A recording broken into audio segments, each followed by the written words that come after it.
Tag, willkommen, bonjour et bienvenue pour Zollfrei, libre de douane, pour tout savoir sur l'actualité du Bade-Wurtemberg. Et c'est comme toutes les semaines, en partenariat avec la chaîne Baden TV.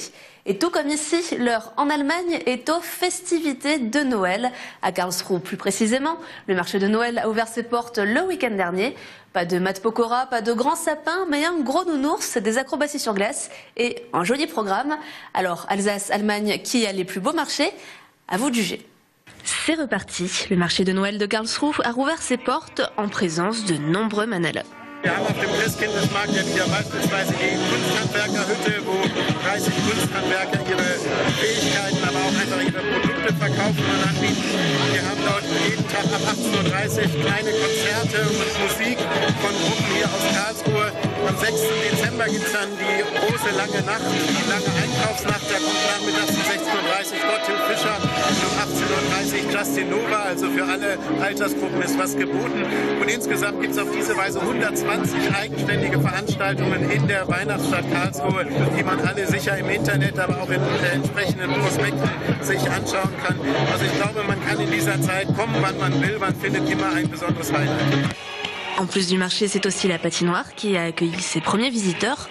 Pendant les 9 prochaines semaines, la patinoire à ciel ouvert transformera la place du château en un décor hivernal étincelant. Das Besondere ist, dass die Eisbahn noch größer geworden ist, dass wir einen völlig getrennten Bereich haben für die, die noch ein bisschen üben wollen, den wir dann abends fürs Eisstockschießen anbieten.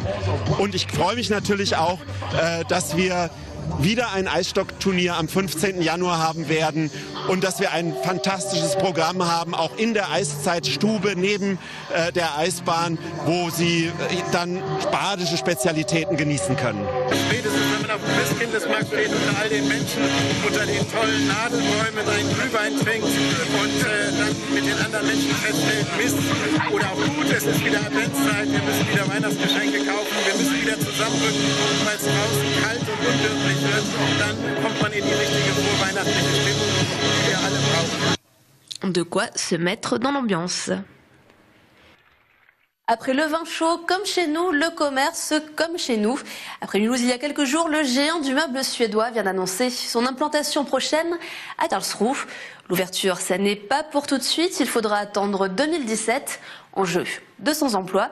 Il y avait foule dès grand jour à la conférence de presse. Un grand jour pour les amateurs de design scandinave de Karlsruhe. Le géant du meuble suédois a annoncé son implantation prochaine dans la ville allemande et pas n'importe où, sur la route des vins. Dieser Standort hier speziell für uns bietet uns die Gelegenheit, wir nutzen hier eine schon nahezu komplett versiegelte Fläche, also wir müssen keine Natur, nicht auf der grünen Wiese irgendwelche Flächen in Anspruch nehmen und der ist auch relativ citynah, also wir liegen hier sehr dicht einerseits an der Autobahn und zur City und haben eine sehr gute Anbindung sowohl für den Autoverkehr als natürlich auch an den ÖPNV mit den Straßenbahn- und Stadtbahnlinien, die dort vorbeilaufen. Cette année, le premier magasin du centre-ville de la marque a ouvert à Hambourg, un concept qui devrait être décliné à Karlsruhe, proche de la ville et accessible à vélo ou en tram. Und natürlich wird es auch die Möglichkeit geben, sich vor Ort entweder ein Fahrzeug auszuleihen, zum Beispiel auch ein E-Fahrzeug, ein Elektrofahrzeug oder eben auch, es gibt sogenannte Lastentaxis, die einem dann teilweise noch am gleichen Tag die Möbel auch nach Hause bringen, für auch kleines Geld schon. Un projet à 80 millions d'euros qui devrait créer 200 emplois. La construction devrait démarrer d'ici 2016 pour une ouverture prévue à l'été 2017. À l'occasion de la journée mondiale de violence contre les femmes, nos confrères de Baden TV ont rencontré Andrea, une jeune femme qui, après avoir subi des années de violence, a réussi à s'en sortir. Écoutez son témoignage. Chacune de ces 135 paires de chaussures représente une femme tuée par la violence domestique en Allemagne l'an dernier. Pour que ce ne soit plus un tabou, l'association Zonta a décidé de s'engager.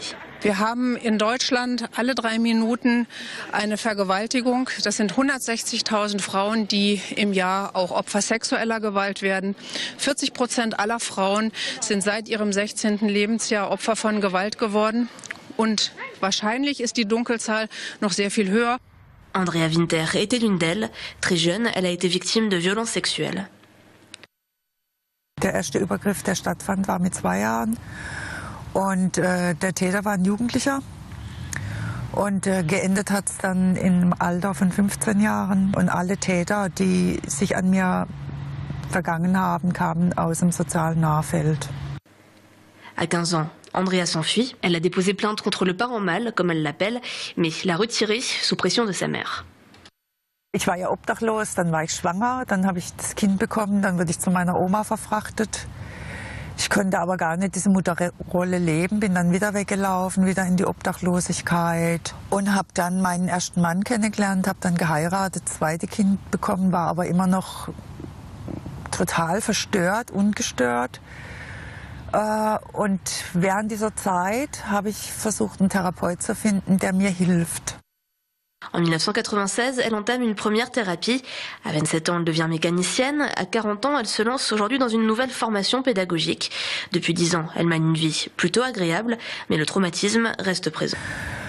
Und ich möchte jetzt ein neues Haus der Geschichte aufmachen, das vielleicht die nächsten Jahre so aussieht, dass ich mich besser fühlen kann, mich besser spüren kann, vielleicht auch verlorene Gefühle noch mal finden kann, die ich leider verloren habe. Hat sich die Arbeit denn verbessert in den letzten Jahren? Also die Anlaufstellen, zu denen man gehen kann? Natürlich kann vieles noch besser werden. So gibt es immer noch zu wenig ausgebildete traumatherapeutische Unterstützung. Wartezeiten sind oft sehr, sehr lange, bis eine betroffene Frau überhaupt einen Therapieplatz bekommt. Aber es ist schon vieles wirklich auch positiv. Ich möchte einfach wirklich die Menschen, die aktuell betroffen sind, wirklich ermutigen, sich an solche Stellen zu wenden, zu sagen, okay, ich bin Betroffene, was kann ich tun? Wie kann ich der Situation ausweichen?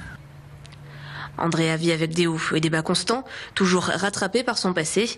Néanmoins, elle s'est engagée pour soutenir les autres, car elle sait combien cette aide est précieuse.